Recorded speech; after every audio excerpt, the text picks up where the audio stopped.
ስለጋበዝከኝ ልደቱ ሁሉንም ነው የማመሰግነው። ሁለት አጫጭር ጥያቄዎች ነው ያስኩት። አንደኛው ያው መጣጥፍ ላይም ከዚህ በፊትም አንስቼዋለሁ፣ ግን ጠንከር ብሎ እንዲነሳል ስለፈለኩ ነውና ይሄ ጠንካራ ሀገራዊ ማንነት እንደ ስጋት ነው የምታየው አቶ ልደቱ? ይሄን ጠንካራ ሀገራዊ ማንነት ይሄ ወይም ስትሮንግ ናሽናል አይደንቲቲ የሚባለውን ነገር እንደ ስጋት ነው ወይ የምታየው? ጽሁፎች ላይ አይነው የሀገራዊ ብሔርተኝነት ምናምን የሚለውን ስለምታነሳ ለአንተ ምንድን ነው ጠንካራ ሀገራዊ ማንነት የሚለውን በደንብ ማንሳት ፈልጋለሁ። ቢኮዝ ሀገራዊ ማንነትና ሀገራዊ ብሔርተኝነትን ለይተህ ነው ወይ የምታየው የሚለውን ነገር እንድታነሳልኝ ስለፈለኩ ነው። ሁለተኛ የህይወትህ ስጋት ጋር በተያያዘ ነው። ይሄን ፕሮግራም ሰርቼም የሰጠኸኝ መልስ ነበረ። አሁንም ብዙ እንደምከታተለው የህይወትህ የስጋት ምንጭ በዋናነት ጽሁፍ ላይ ባይገልጽም በዋናነት ከመንግስት እንደሚመነጭ ነው አቅራቢዎቹም ጠያቂዎቹም እያቀረቡ ያሉት። እኔ ፕሮግራሚን በሰራውት ዛሬ ላይ ማምነው እኔ ቅደም ተከተል አውጣ ብባል የልደቱ የህይወት ስጋት ቁጥር 1 የመንግስት ስጋት ነው ብዬ አላምንም። የህይወት ስጋቱ በዋናነት ከሌሎች ኃይሎች ይመነጫል ብዬ ነው ማለት። በዛ ላይም የሰጠኸኝ አስተያየት አለ፣ ለአንተ የሰጠው መልስ አለ። ኮት ላድርገውና አጭር ስለሆነ ለአንብባት። በእኔ እምነት መንግስት አንተን በተመለከተ ልዩ ኃላፊነትና ግዴታ አለበት ብዬ አምናለሁ። ይህንንም ማሳወቁ የተሻለ ነው ብዬ ነው ማምነው።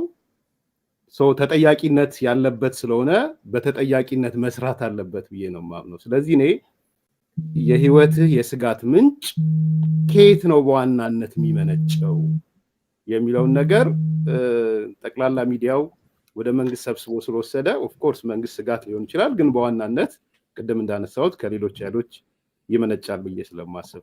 ቴንክ ዩ። ኦኬ፣ አመሰግናለሁ ኤርሚያስ። አይ ቲንክ በዚህኛው ዙር 4 ሰው ጠይቋል። በአብዛኛው ጥያቄዎቹ ተያያዥ ናቸው ማለት ይቻላል እና እኔ አንድ ነገር ላይ ትንሽ መግባባት መፍጠር ያለብን ይመስለኛል። ይሄ የሰላማዊ ትግልን አዋጭነት በሚመለከት እሱ ላይ ይመስለኛል የግልጽነት ችግር ያለው። አሁን ብዙ ሰዎች ሰላማዊ ትግል ኢትዮጵያ ውስጥ ተቀባይነት የለውም፣ አይሰራም የሚል አመለካከት ውስጥ ነው ያላቸው። ይሄ ሰላማዊ ትግል በማይሰራበት ሁኔታ፣ ሰላማዊ ትግል ተቀባይነት በሌለበት ሁኔታ ለምንድን ነው አንተ የምትሄደው? ምን ለማምጣት ነው የሚል ጥያቄ ያላቸው አካሎች አሉ። ለምሳሌ አሁን ኢትዮጵያ ውስጥ ሰላማዊ ትግል ተቀባይነት የለውም የሚል ሐሳብ ያለው ሰው ከኔ አስተሳሰብ ጋር ነው የሚሄደው። እኔም እያልኩ ያለሁት ይሄ ወረቀቴ ላይ በደንብ የሄድኩበትን ሐሳብ ካያችሁት ኢትዮጵያ ውስጥ አሁን የሰላማዊ ትግል እንደ አማራጭ የማይታይበት ሁኔታ ተፈጥሯል። ሰላማዊ ትግል መካሄድ አለበት ብለን የምናምን ድርጅቶችና መሪዎች በአገሪቱ ፖለቲካ ሚና የለሽ ሆነናል።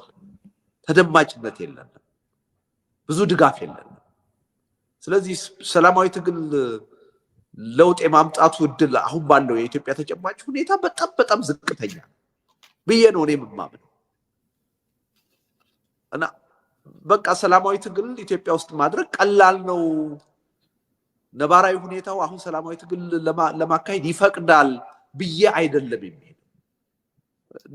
ደጋግሜ ዛም ወረቀት ላይ የገለጽኩት በኢትዮጵያ ነባራዊ የፖለቲካ ሁኔታ አሁን ሰላማዊ ትግል ቦታ የለውም። በሰላማዊ ትግል ውጤት እናመጣለን ብለን ምንፍጨረጨር ሰዎች ተቀባይነት የለንም። ተቀባይነት ያላቸው ከኛ በተጻራሪ ጦርነትን የሚሰብኩ ሰዎች ናቸው ወይም የፖለቲካ ኃይሎች ናቸው የሚል ነው። እና አንዳንዴ እዚህ ላይ ግልጽ አመለካከት ቢኖር ጥሩ ይመስለኛል። እዚህ ላይ ግን ምንድነው ሊሰመርበት የሚገባው? ይሄ ማለት ግን ሰላማዊ ትግል ስተት ነው ማለት አይደለም። ሰላማዊ ትግል ኢትዮጵያ ውስጥ አሁን ሊሰራ ያልቻለው ስልቱ ስተት ስለሆነ አይደለም። እኛ የፖለቲካ ተዋናኞቹ ሰላማዊ ትግልን በአግባቡ ማካሄድ ስላልቻልን። ለምሳሌ ሁለት ነገር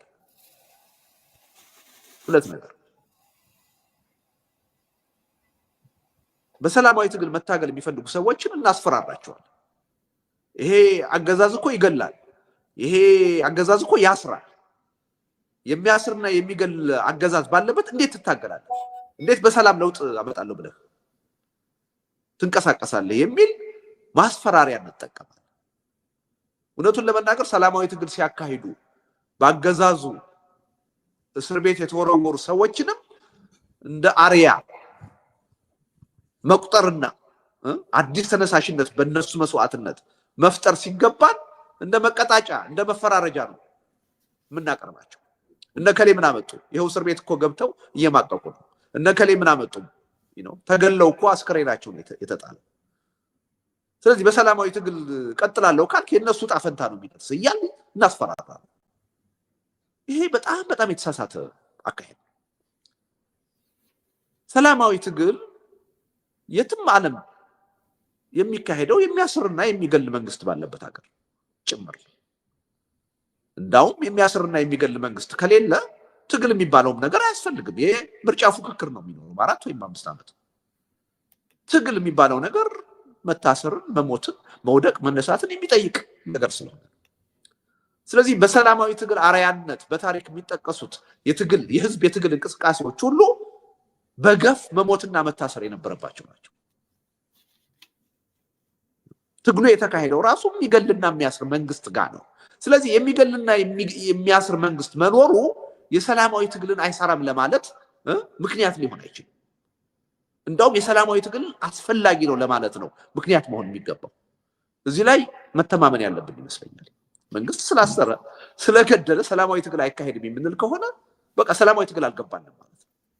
ሰላማዊ ትግል የሚካሄደው የሚያስርና የሚገል መንግስት በሌለበት ከሆነ እያወራን ያለ ነው ስለ ምርጫ ፉክክር ነው ማለት ነው።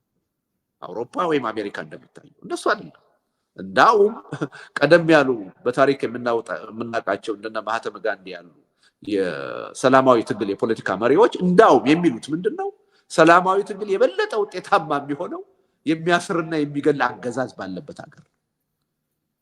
ይሄን መገንዘብ ያስፈልጋል። እና አንዱ ትልቁ ችግር ሰላማዊ ትግልን ኢትዮጵያ ውስጥ እንዳይሰራ ያደረግነው በማስፈራራት። ከዚህ የማስፈራራት ፖለቲካ ካልወጣን ጀግኖች ልንፈጥር አንችልም፣ መሪዎች ልንፈጥር አንችልም። ይሄ የህዝብ ትግል ነው። በህዝብ ትግል ሂደት ውስጥ እየታገል ምንታሰር ምንሞት ከሆነ የትግሉ ባህሪ ነው ብለን መቀበል። የሚታሰሩ የሚሞቱ ሰዎችን እንደ አርያ መከተል ነው ያለብን እንጂ ማስፈራሪያ፣ መቀጣጫ፣ መፈራረጃ አድርገን ማቅረብ የለብንም። ይሄ ትልቅ በደል ነው ብዬ ነው። አንዱ የማስፈራራት ችግር ነው ሰላማዊ ትግልን ኢትዮጵያ ውስጥ እንዳይሰራ ያደረገው። መንግስት ያስፈራራል በአንድ በኩል፣ በሌላ በኩል ደግሞ ተቃዋሚው ኃይል ራሱ ያስፈራራል። ህዝቡ እንዴት ብሎ በሰላማዊ ትግል እምነት ኖሮት ይታገል? ዋናዎቹ እኮ የምናስፈራራው ተቃዋሚ ነን የምንል ሚዲያዎች ነን፣ ተቃዋሚ ነን የምንል ፓርቲዎች ነን። ውጭ ሀገር ያለን አሁን በሰላማዊ ትግል ለውጥ አያመጣም፣ የሚያስር መንግስት ነው፣ የሚገል መንግስት ነው፣ ከዚህ ጋር ሰላማዊ ትግል ማካሄድ አያስፈልግም እያል ህዝቡን እኮ የምናስፈራራው እኛ ነን። እንደገና በተቃራኒው አንዳንድ ጊዜ እንወጣና የአዲስ አበባ ህዝብ ቤቱ አናቱ ላይ እየፈረሰ በኑሮ ውድነት እየተሰቃየ እንዴት ዝም ብሎ ያያል ብለን ደግሞ እንከሰዋለን። ይሄ ሁለቱ የሚጋጭ ነገር። ሁለተኛው ነጥብ ሰላማዊ ትግል እንዳይሰራ ያደረገው ችግራችን በትጥቅ ትግል ብቻ ይፈታል የሚል የጠነከረ ወይም የገነገነ አስተሳሰብ ነው። ብዙ አሁን ከተማ ውስጥ ያለው የህብረተሰብ ክፍል ለምንድን ነው ወጥተህ የማትታገለው ተብሎ ቢጠየቅ ታጣቂ ኃይሎች ነገ መስዋዕትነት ከፍለው ነፃ ያወጡኛል ብሎ ነው እየጠበቀ ያለው። በአዲስ አበባ ጎዳና እየመጡ ነው የሚል መዝሙር ሲዘመር የሰማነው ያለ ምክንያት አይደለም። ቁጭ ብሎ እሱ በሰላም እየኖረ የአርሶ አደሩ ልጆች የገጠር ልጆች ጠመንጃ አንስተው ገለው ሞተው መስዋዕትነት ከፍለው ነፃ ያወጡኛል ብሎ እየጠበቀ። ይሄ ትክክል አይደለም። በኢትዮጵያ ተጨባጭ ሁኔታ ሁለቱም ትግሎች አሁን ነባራዊ ሁኔታ እንዲኖሩ አስገዳጅ ሁኔታ ፈጥሯል። በሰላማዊ ትግል እምነት ያለን ሰዎች ስላለን እምነት ያላቸው ድርጅቶች ስላሉ ደካማ የሚሆኑ ጠንካራ የሚሆኑ አገር ቤት ከ50 ከ60 በላይ በሰላማዊ ትግል እናደርጋለን ውጤት ማምጣት እንችላለን ብለው የተደራጁ የፖለቲካ ፓርቲዎች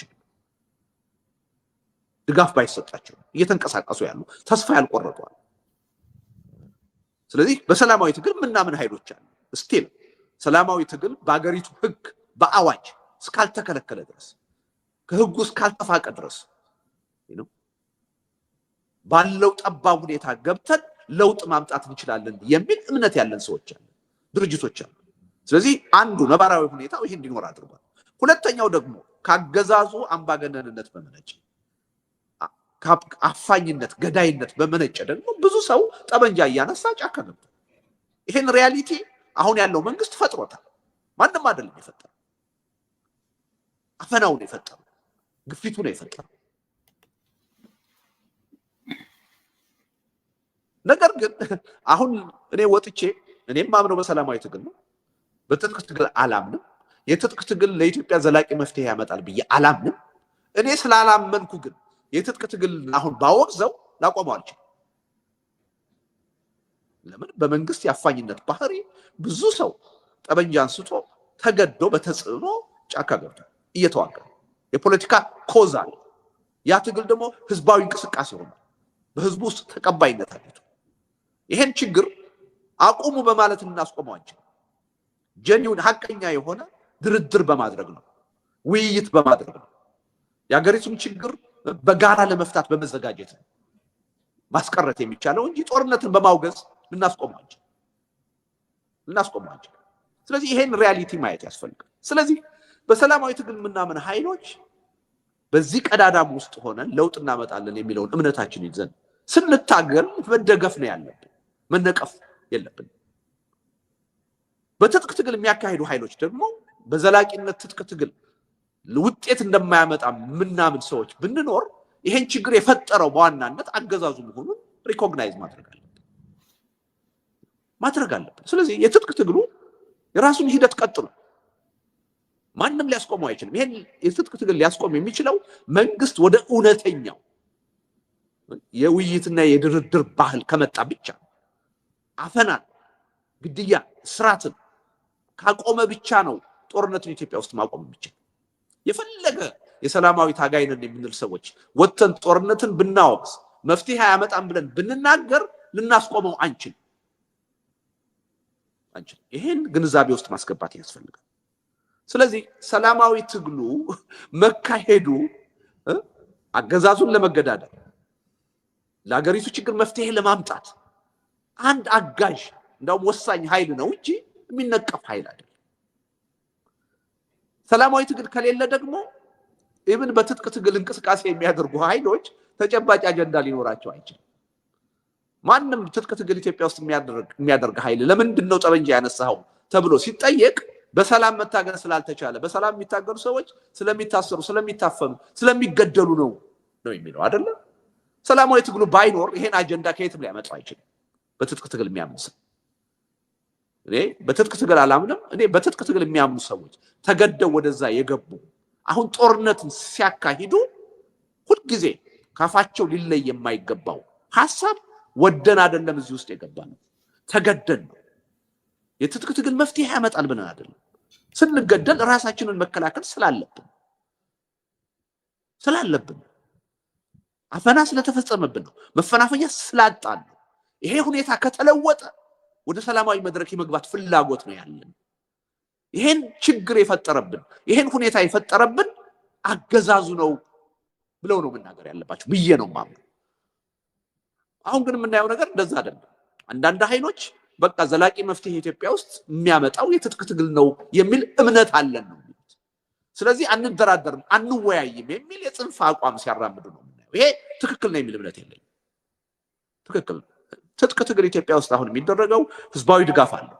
ማንም ጋር መከራከር ይቻላል። ህዝባዊ ድጋፍ የለውም ሊባል አይችልም። የፖለቲካ ኮዝ አለ። የትጥቅ ትግል ኢትዮጵያ ውስጥ እንዲስፋፋ ዋናው ተጠያቂ አስቻይ መንግስት ነው፣ አገዛዙ ሰላማዊ መድረኩን ቢከፍተው ኖሮ በውይይት በድርድር የሚያምን ቢሆን ኖሮ እስራትንና ግድያን መቀጣጫ አድርጎ የመጠቀም ፍላጎት ባይኖረው ኖሮ በምንም ተአምር የትጥቅ ትግሉ በዚህ መጠን አይጠናከርም። ሰላማዊ በሆነ አውዱ ውስጥ ጠመንጃ የሚያነሳ ኃይል ሽፍታ ከመሆን የተለየ ሚና ሊኖረው አይችልም። አሁን የህዝብ ድጋፍ ያገኙት ያለ ምክንያት አይደለም። አፋኝ አገዛዝ ስላለን፣ በውይይት በድርድር የማያምን መንግስት ስላለን ይሄን ሪኮግናይዝ ማድረግ ያስፈልጋል። ግን በትጥቅ ትግል ደግሞ የሚያካሂዱ ሰዎች ለሺህ ዘመን ስንዋጋ ነው ይኖር።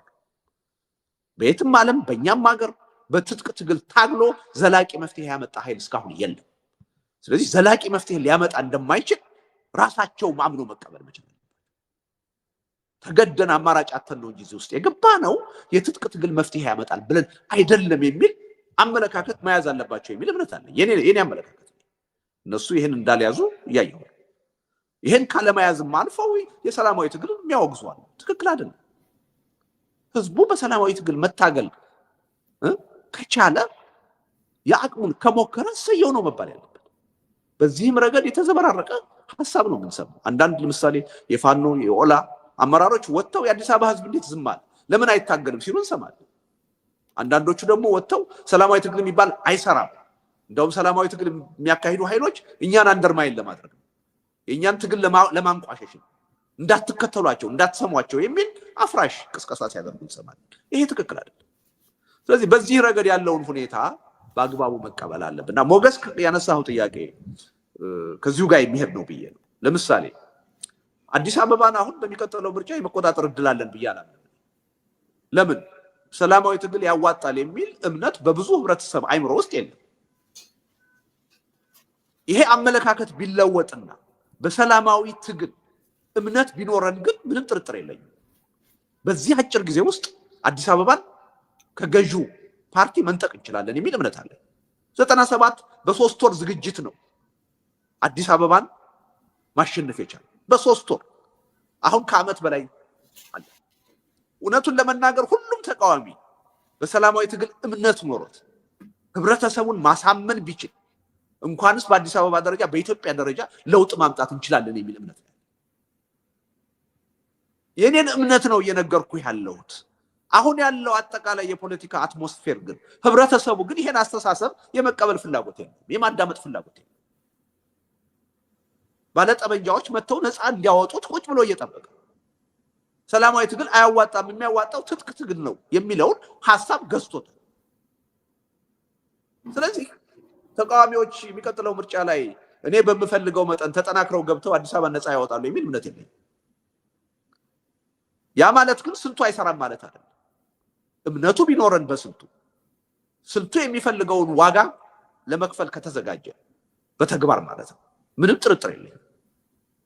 ምንም አሁን እኔም ማነሳውን ሐሳብ አዲስ አበባ ያሉ የፖለቲካ ኃይሎች አብዛኛው ህብረተሰብ ቢቀበለው ምንም ጥርጥር የለኝም በአጭር ጊዜ በሰላማዊ ትግል በምርጫም ለውጥ ማምጣት ይችላል። ያለው ነባራዊ ሁኔታ ግን እንደዛ አይፈቅድም። እኔ ወረቀቴም ላይ በግልጽ ነው ያስቀመጥኩት። እኔ የሚቀጥለው ምርጫ ላይ አዲስ አበባን ነፃ ካገዛዙ እንነጥቃለን አይደለም ያለው። በአግባቡ ሰላማዊ ትግሉን ከተጠቀምንበት ሰላማዊ ትግሉ የሚጠይቀውን ዋጋ ለመክፈል ከተዘጋጀን ግን ኦፍ ኮርስ ይቻላል ብዬ ነው። አሁን ባለው ተጨባጭ ሁኔታ ያ ይቻላል ወይ ካልከኝ ግን አይቻልም። ለምን? አብዛኛው ሰው በሰላማዊ ትግል ለውጥ አይመጣም ብሎ ተስፋ ቆርጦ እጁን አጣጥፎ ታጋዮችን ነው እየጠበቀ ያለው፣ ታጣቂዎችን ነው እየጠበቀ ያለው። ይሄ ትክክል አይደለም፣ የትም አያደርስም የሚል እምነት ነው ያለኝ። ስለዚህ ምንም የሚጋጭ ነገር የለውም ማለት ነው ያቀረብኩት ነገር። አሁንም ቢሆን ከዚህ አስተሳሰብ ወጥተን ለሰላማዊ ትግል ቁርጠኛ አቋም ይዘን ሰላማዊ ትግል የሚጠይቀውን ዋጋ በተከታታይ በገፍ መክፈል ከቻል ምንም ጥርጥር የለም አገዛዙ በአገርም ደረጃ በአዲስ አበባም ደረጃ ቻሌንጅ ማድረግ ይችላል። ተጨባጭ የሆነ ለውጥ ማምጣት ይችላል። የሚያሳዝነው ግን ይህ አስተሳሰብ አሁን ተቀባይነት የለው። ከ1997 በብዙ ርቀት ተቀባይነት የለው። አሁን የሚናፈቁት አሁን የሚደመጡት ብሔርተኛ ኃይሎችና ጦረኛ ኃይሎች ናቸው። በሰላማዊ ትግል የምናምን ኃይሎች ኢሬሌቫንት ሆነናል። በኢትዮጵያ ፖለቲካ ሚና የለሽ ሆነናል። እንዳንደመጥ ተደርገናል። ለዚህ ነው በዚህ የምንቀጥል ከሆነ የኢትዮጵያ የወደፊቱ ዕጣ ፈንታ መንግስት የለሽ መሆን ነው፣ እየተላለቁ መፈራረስ ነው የምለው ያለ ምክንያት አለ። ይህ አስተሳሰብ ተቀባይነት ቦታ እንደሌለው ስለማውቅ እና የሚቃረን ነገር የለውም። ይሄን በግልጽ ማየት ለዚህ ነው ቅድም ወደ ሀገር ቤት ሲሄድ የሆነ ተአምር ይፈጠራል ብዬ አይደለም። ግን የዚህ የትግል ስልት አስፈላጊነት ህይወትንም ጭምር ሪስክ አድርጎ ለህብረተሰብ ማሳየትን ይጠይቃል ብዬ አምናለሁ። በዚህ ደረጃ ዋጋ መክፈልን ይጠይቃል ብዬ አምናለሁ። ስለዚህ ወንድሜ ጴጥሮስ ያነሳው ጥያቄ አለ። እስከምን ድረስ ነው የምትሄደው ያልከኝ? እኔ ባለፉት 32 ዓመታት ለትግሉ መስጠት የምችለውን ነገር ሁሉ ሰጥቻለሁ ብዬ ነው የማምነው። እስካሁን ያልሰጠሁት ነገር እና የቀረኝ አንድ ነገር ነው፣ ህይወት፣ አንድ ህይወት። እሱንም ጭምር የመስጠት ዝግጁነት አለ ትግሉ እስከጠየቀ ድረስ። በዛ ደረጃ ሄደን የሰላማዊ ትግልን አስፈላጊነትና ጠቃሚነት ለኢትዮጵያ ህዝብ ማሳየት አለብን። የኢትዮጵያን ህዝብ አይምሮ መፈታተን መገዳደር አለብን ብዬ አምናለሁ። እዛ ድረስ መሄድ አለብን ብዬ አምናለሁ። አለበለዚያ ራሳችንን በህይወት እያቆየን ሳንታሰር ሳንንገላታ ለውጥ እንዲመጣ የምንፈልግ ከሆነ ላገዛዝ ነው ምቹ ሁኔታ እስካሁን እንዳደረግነው የምንፈጥር። ይሄ መታወቅ ያለበት ይመስለኛል። ወንድሜ ምን አላቸው? ከዚህ ጋር አያይዘህ ያመጣው ጥያቄ አለ። ታጣቂዎችንም ትተቻለህ፣ ሰላማዊ ታጋዮችንም ትተቻለህ፣ አገዛዙንም ትተቻለህ፣ ብቻህን አልቆምክም ወይ ያልከው ነገር አለ። በነገራችን ላይ እኔ ብቻዬን ነኝ ብዬ አላምንም። ይሄን አስተሳሰብ የሚጋሩ ብዙ ሰዎች አሉ። በጣም ጥቂት የተደራጁ አሉ፣ ያልተደራጁ ደግሞ ብዙዎች አሉ። ሐሳቡ የተሸነፈ ነው ካልከኛው የተሸነፈ ሐሳብ። ደጋግሜ በተለያዩ መድረኮች እንደተናገርኩት እኔና እኔን መሰል ሰዎች የምናራምደው አቋም በኢትዮጵያ የፖለቲካ መድረክ የተሸነፈ ነው። ለዚህም ነው ራሴን እንደ አንድ የከሰረና የተሸነፈ ፖለቲከኛ የምቆጥረው። 32 ዓመት ሙሉ ስለ ሰላማዊ ትግል ሰብከን፣ ስለ ህዝብ አብሮነት ሰብከን፣ አሁን ግን አሸናፊ ሆኖ የወጣው ብሔርተኝነትና ጦረኝነት የሀገሩን አስተሳሰብ የገዘመ ይሄ ኃይል ነው።